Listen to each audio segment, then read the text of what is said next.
Of course, one of the big main takeaways that had came out of WWE Raw this week was an announcement of huge proportions as, get this, the WWE and World Heavyweight titles are going to be on the line in a Undisputed Championship match at TLC, and this is less than 3 weeks away.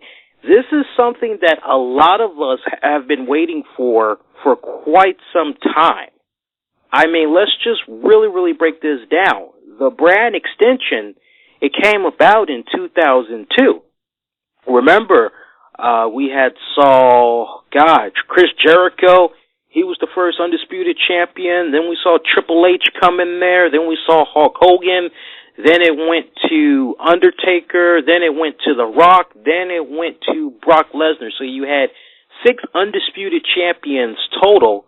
Brock Lesnar would then become exclusive to the SmackDown brand, which would thus introduce the big gold belt over on Raw, which was given on a silver platter to Triple H. So pretty much since 2002, we've had 2 champions. We've basically had the Raw champion and we've had the SmackDown champion. For the past couple of years, there's been a lot of you fans that's been very vocal about, hey, when can we just see one champion again? And honestly, I thought a move like this of epic proportions was not going to be going down until WrestleMania, in particular, WrestleMania 30. But by them making this move, you can't kind of help but really look at that and say to yourself, why now? Why is this move being done now? And I think that this is something that probably really or rarely is not getting touched on other shows. I wouldn't know, but I want to talk about this a bit, okay? Let's go in depth on this, all right? So, again, the question, why now are they making this move? Well, for me, here's a couple of educated reasons. Battleground, Hell in a Cell, Survivor Series. The past 3 consecutive pay-per-views all have sucked. There really hasn't been that much of a success, okay? Not to mention, this, again, has been something that's been debated on amongst management for quite some time, quite a few years now, okay? There was always the idea of having one champion in the company and a match of that type of proportion at a WrestleMania. And honestly, in my heart of hearts, WrestleMania 30 was the perfect place to make this happen. Now, could a scenario still come about where we get to see an Undisputed Championship match and one of those titles go bye-bye? It's possible, but with the way things are looking right now, the odds of an Undisputed Champion holding both titles, there's just no way he's going to be cherry-picking which title he's going to defend. I mean, that's like slim to none. I think we can all be in agreement on that. Now, by WWE doing this move, to me at least, they are demonstrating that they are desperately trying to make fans feel invested in the product to the point that these same fans who ordered those past 3 crappy pay-per-views are going to turn around in less than 3 weeks, order TLC. Never mind, you just spent $40 to $60 on a crappy pay-per-view in Survivor Series that is dubbed one of the 4 biggest pay-per-views of the year. Let's be for real. If the ratings were anywhere, folks, close to a 3.0 or higher and consistent each week, like a few years ago, I seriously doubt this move would be done, let alone at just a regular pay-per-view, a pay-per-view that has only been around for 6 years almost and could be on the chopping block of getting renamed. That's just the straight-up truth. Now, let's flip it a little bit, all right? And let's really look at this even more. Is this WWE's way of looking into another opportunity to have John Cena be elevated even more? As if defeating Dwayne "The Rock" Johnson wasn't enough, might they be trying to put John Cena in an opportunity to have him be on that short list of WWE Undisputed Champions, such as Chris Jericho, who's the first Undisputed champion, defeat The Rock and Stone Cold in the same night to make it happen. Triple H, Hulk Hogan, Undertaker, The Rock, Brock Lesnar. 5 of those 6 men played very vital roles in the Attitude Era, all with the exception of Hulk Hogan, lost to John Cena. Now, let's look at the big gold belt.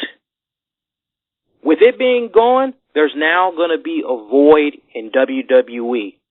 While many fans may love the fact that there's finally going to be one title, they really should strongly consider this. Without the world title in the picture, men like Chris Benoit, oh yeah, I dropped it. I dropped the killer's name.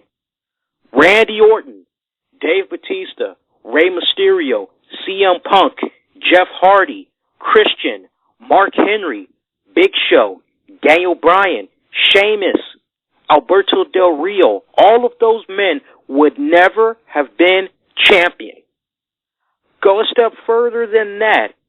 Listen to that list of names I just mentioned. 6 of those men I named went on to become WWE champion. That opportunity was presented to them courtesy of the world title being in the picture. Again, it might be hard to believe, but since 2002, there's been a Raw champion and a SmackDown champion. Folks necessarily didn't have to follow both shows just to figure out what all was going on. I personally know of folks who just watched one brand, one show, because they got to see a change of pace, a different direction. I personally know of folks who just didn't like watching Raw because it wasn't heavy enough on wrestling and watched SmackDown instead and to see its respected champion.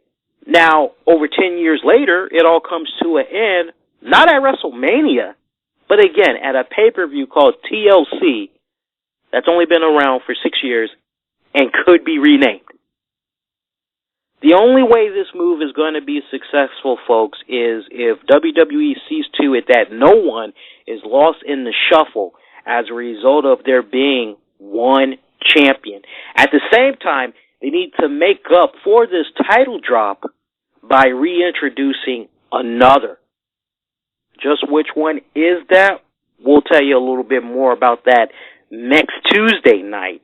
But I want you guys to marinate on that for now, as there's a couple of different directions that this current story arc could be going, and I think definitely there will be many of you fans out there that will just probably be livid if you see John Cena become the Undisputed champion. I mean, if you have to pick your poison, do you want it to be Randy Orton or do you want it to be John Cena? The way things are looking with Randy Orton, he's almost being considered a joke. He is almost being considered to be one of those champions that really isn't a man.